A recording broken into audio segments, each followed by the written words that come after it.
So currently SCP is funded by two major sources. One of them is the Fred Hutch, puts in about half of our annual funding.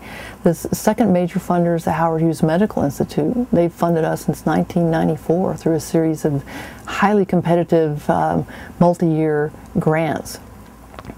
Challenges for us turn out to be that the Howard Hughes Medical Institute has a new director and they're going in a new direction. They've decided that they're going to be funding some other kinds of programs and no longer funding K-12 science education.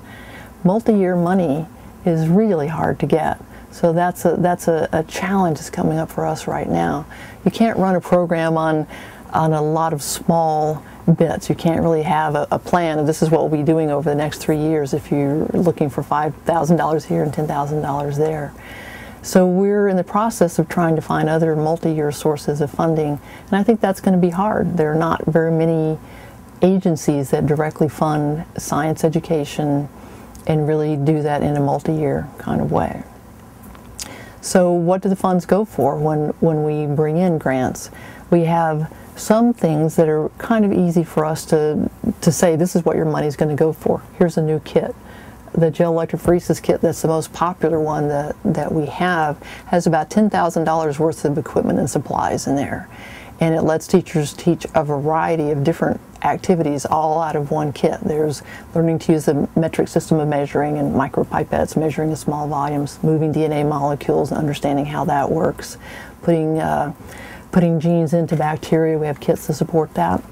But this gel kit, $10,000, so I can say to someone, you know, if you can provide us $10,000, we can put together a whole new one of these kits, and that will serve about 9 different teachers or schools during the course of a year. Gets used, comes back to us, we refurbish it, goes out, so it really gets used in a number of classrooms. Supplies for those kits is another ongoing expense. We spend about $25,000 a year on supplies, in addition to a couple of really nice donations directly from some biotech companies that bring in DNA and enzymes that we use in the kits, but about $25,000 to manage the supplies. And then the thing that people often don't want to support but is really crucial is labor. This program is really all about relationships, and relationships really mean people who know what they're doing, people who really pay attention to the high quality, and people who know all of our participants when they come in the door, or can get to know the person who comes in the door. So high quality people are good, and continuity is important.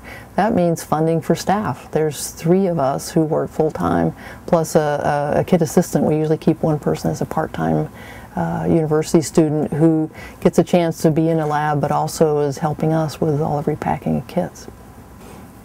So the other expenses that we have, one of them is program evaluation. Funders certainly rightfully want to know, is what we're doing making any kind of a difference? And so we usually work with an external evaluation group to look at the impact that we're making. Another expense is that we pay participants a small stipend for their participation in SCP. And then we have lead teachers who work with us co-teaching the workshops and mentoring the teachers, and we pay them a stipend. There's a small amount of money that we spend each year to continue to build our resource library.